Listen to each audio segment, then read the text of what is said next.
हुकूमत ने अहम तैनातों के लिए तहरीक इंसाफ दौर की पॉलिसी में तरामीम करने का फैसला करते हुए तैनातों के लिए 65 साल तक उम्र की शर्त ख़त्म करने का फैसला कर लिया। न्यूज़ के ज़रा के हवाला देते हुए कहा कि वज़ीर आज़म ने समरी की मंजूरी वफाकी काबीना से लेने की इजाज़त दे दी। ज़रा का कहना था कि तरामीम से स्पेशल प्रोफेशनल से स्किल्स पर नई तैनातों की राह हमवार होगी और तरमीम के ज़रिए तैनातियों के लिए उम्र की कोई बालाई हद नहीं होगी। इस्लामाबाद में तरमीम के तहत 65 साल की उम्र के बाद नई तैनाती हो सकेगी।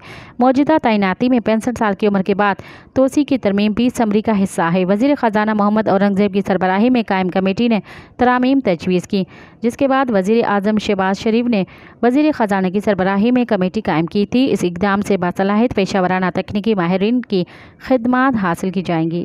मज़ीद ख़बरनि ऐं तफ़सीलात लाइ विज़िट कयो असांजी वेबसाइट www.awamiNewsHD.com ऐं ॾिसंदा रहो अवामी न्यूज़ HD।